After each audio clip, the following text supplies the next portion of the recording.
और अब मैं आपको बताता हूँ राजस्थान की लाल डायरी की सियासत के बारे में। आज लाल डायरी को लेकर विधानसभा में बीजेपी ने हंगामा किया और असेंबली के बाहर गहलोत सरकार के फॉर्मर मिनिस्टर राजेंद्र गुड़ा लाल डायरी के 3 पन्ने लेकर मीडिया के सामने आए। असेंबली में लाल डायरी का मुद्दा विपक्ष के नेता राजेंद्र राठौड़ ने उठाया। उन्होंने कहा कि लाल डायरी का सच क्या है ये तो सामने आना चाहिए, सदन में इस पर चर्चा होनी चाहिए। और जैसे ही राजेंद्र राठौड़ ने लाल डायरी की जिक्र किया तो कांग्रेस के नेताओं ने हंगामा शुरू कर दिया और उसके बाद स्पीकर सीपी जोशी ने सदन की कार्रवाई को एडजर्न कर दिया। जैसे ही असेंबली की कार्रवाई स्थगित हुई तो राजेंद्र गुड़ा लाल डायरी के कुछ पेज लेकर सामने आए। राजेंद्र गुड़ा ने दावा किया इन पन्नों में मुख्यमंत्री अशोक गहलोत के बेटे, राजस्थान क्रिकेट एसोसिएशन के सचिव भवानी सामोता और कुछ लोगों के बीच पैसों के लेन देन का जिक्र है। राजेंद्र गुड़ा का दावा है कि इस डायरी में मुख्यमंत्री के करीबी धर्मेंद्र राठौड़ की हैंडराइटिंग है। डायरी के इन पन्नों में क्या लिखा है ये राजेंद्र गुड़ा ने पढ़कर सुनाया। राठौड़ साहब लिखते हैं, उसकी हैंडराइटिंग आपको मैं दे दूंगा अभी।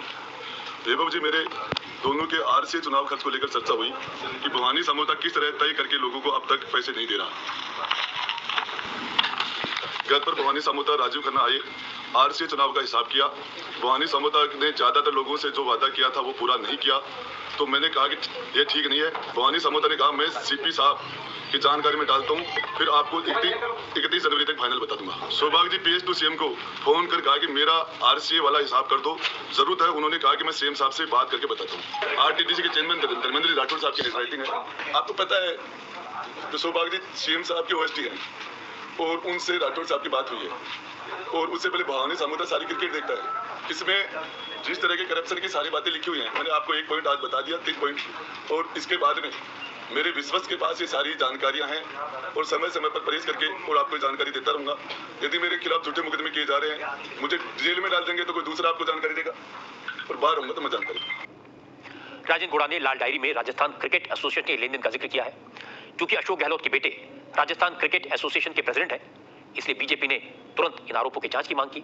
सतीश पूनिया ने कहा अभी तो सिर्फ 3 पन्ने सामने आए हैं, अभी कितना और खुलासा होगा कहा नहीं जा सकता, लेकिन सवाल है कि गहलोत सरकार इस पर चुप क्यों है। सतीश पूनिया ने कहा इस मामले की जांच केंद्र की एजेंसी से करानी चाहिए। आज उस लाल डायरी के 3 पन्ने बाहर आते हैं, ऐसा लगता है कि लाल डायरी के 3 पन्ने बोल रहे हैं और सियासत के राज खोल रहे हैं। मुझे लगता है कि कांग्रेस पार्टी की सरकार को, जिसमें मुख्यमंत्री का उल्लेख है, जिसमें आरसीए के लेन देन का उल्लेख है और सबको पता है कि मुख्यमंत्री के पुत्र आरसीए के चेयरमैन हैं, कितनी परतें प्याज की तरह खुलेंगी और भ्रष्टाचार की परत दर परत खुलती चली जाएगी। और इसलिए मुझे लगता है कि अब वो समय आ गया है जब इस लाल डायरी के रहस्य से पर्दा उठे। सरकार इस भ्रष्टाचार के मुद्दे पर मौन इसलिए है कि उनके हाथ उसी भ्रष्टाचार के खून से रंगे हुए हैं। सरकार की कोई एजेंसी निरपेक्ष रूप से इसमें न्याय कर दे, जांच कर दे, इसकी संभावना कम है। और इसलिए कोई भी सक्षम एजेंसी जो केंद्र सरकार की, जिस पर लोगों का भरोसा हो, उस पर जांच के लिए इस सरकार को रेफर करना चाहिए, यदि ये सरकार खरी और सच्ची है तो। अब मैं इस मामले में आपको कांग्रेस का पक्ष सुनवाता हूं। कांग्रेस के नेता लाल डायरी को झूठ का पुलिंदा बताते हैं। गोविंद सिंह डोटासरा ने कहा बीजेपी राजेंद्र गुड़ा का इस्तेमाल करके अशोक गहलोत को घेरने की कोशिश कर रही है, लेकिन वो कामयाब नहीं होगी। हमें तो पता नहीं, किसी तरह की लाल डायरी हमने देखी नहीं, सुनी नहीं। ये तो सब काल्पनिक बातें, मुद्दे बनाने की बातें हैं और मुद्दे बना करके इनके पास में मुद्दे नहीं है, इसलिए ये मुद्दे बना करके भारतीय जनता पार्टी के लोग जिस तरीके से ये साजिशन कर रहे हैं, इनको जनता सब देख रही है। ये कह रही है आपने हमारे लिए कोई किसान की आमदनी दोगुनी करने की बात की हो, कोई महंगाई कम करने की बात की हो, कोई शिक्षा की बात की हो, रोजगार की बात की हो, तो आप बताइए ये कोई मुद्दे हैं क्या, ये कोई बातें हैं क्या? ये सब कपोल कल्पित है और नौटंकी है, जिसको लेकर के जनता के बीच में जाना चाहते हैं। जनता इनको पूरा जवाब दे देगी। ये बात सही है कि लाल डायरी की हकीकत क्या है, उसमें लिखी गई बातें में कितनी सच्चाई है, वो डायरी वाकई में धर्मेंद्र राठौड़ के घर से मिली थी या नहीं, इसका तो कोई सबूत नहीं है। लेकिन राजेंद्र गुड़ा अशोक गहलोत की सरकार में मंत्री रहे हैं। जब वो रोज रोज डायरी का एक एक पन्ना पढ़कर सुनाएंगे तो गहलोत को जवाब देना मुश्किल तो होगा।